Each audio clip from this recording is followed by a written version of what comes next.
I'd like to invite the speakers to come to the table, and then we're going to collect maybe 5 or 6 questions. A few questions could be short. This will be the way. Thank you.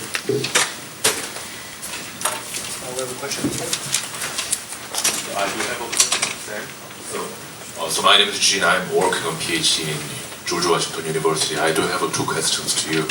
So when you investigated about India, and then also did you find out that most of the cities are just manufacturing based, or like some of the cities are service based?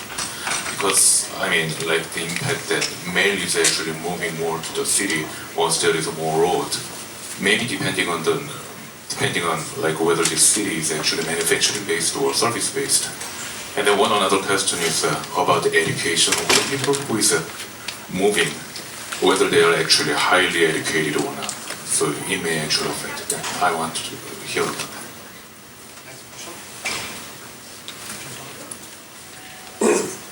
Thanks. I have a question for Maureen.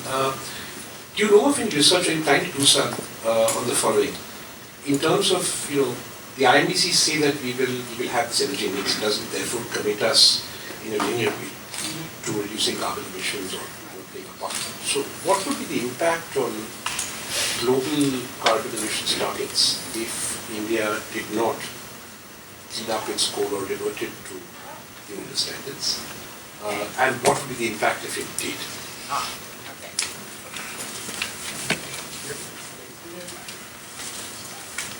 Hi, my name is Shiva. I'm doing Masters in Public Policy from George Washington University. I have a question for Sam. So the first question is, for the administrative remoteness costs, did you also look at the effects of how the devaluation of power to the panchayats have an effect on this cost, that if a panchayat is more effective, then does that matter if the city is still far away from the villages? And the other question is, did you look at gender differences? Like, is there a gender difference when you talked about education, people retaining their education when they are, when there's a robot split? Thank you. Let's take 2 more questions. Hi, my name is Brittany Edom. I'm from Economics International. My question's for Sam. In terms of the cost of remoteness, were you able to look at how access to roads helped with access to healthcare as well as supply chains? One more question. Lady here. Hi, my name is Agnes. I'm from SAIS studying Energy Resources and Environment with International Economics. I have a question for each of you. It's just a quick question. I wanted to hear a little bit more about the education part for the human capital. Of course, if we have better infrastructure, it definitely should help to have better interaction and like having less people who drop out. But have you seen any other advantage that people might have take advantage in rural area, like in the long term, even if it would take like 20 to 30 years? Would you elaborate a little bit more on the education part?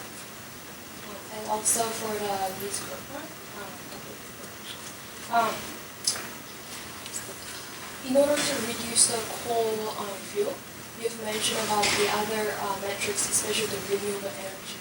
Would you elaborate a little bit more on the renewable energy? Like how can the government to govern better in terms of the renewable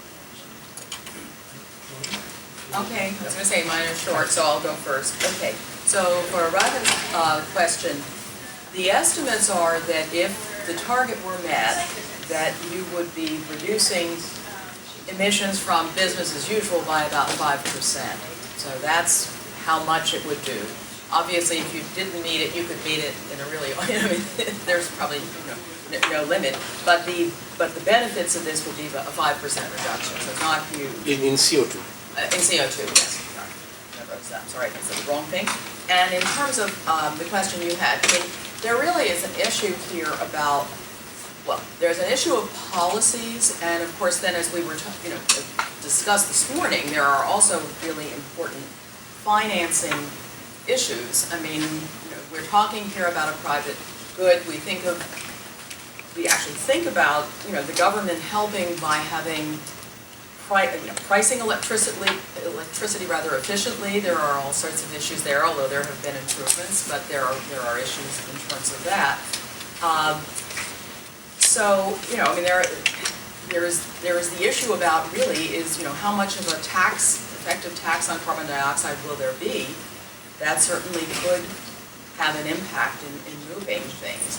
In terms of renewables, I mean, there are projects actually going on now in rural areas to promote the use of biogas, which is a win-win situation, which is really being done largely as a result of I don't want to say 4 and 8, but to some extent. There's also this issue, quite frankly, about international markets for carbon reduction credits, which is what would be nice to be able to organize in the case of rural areas going to biogas. Be wonderful, but it's a hard thing to do. So I would say that really the issue is it's a matter of actually pricing the externalities associated with dirty fuels correctly. That really, I think, is Maureen, could you turn on your the microphone, job. please? Yeah. Could you turn on your microphone? Oh, I'm sorry. Oh dear, I'm sorry. Oh my gosh. So I hope. Repeat everything. Oh, no, I hope not. Okay, but, well, I'm sorry if things didn't get across. Okay, That's probably mostly for the video. yeah, sorry about that. Okay, all right, so I was asked a lot. Let me do my best and forgive me if I don't hit absolutely everything. So on the economic structure of the cities and how effects depend on that, we didn't find big heterogeneity there. We actually found that the size of the city matters a lot. So the proximity to small towns is not, as much as there's a lot of excitement about small towns as growing the fastest and absorbing the most people from rural areas and everything else, those don't actually seem to be the sort of major source of new unskilled labor demand for rural workers.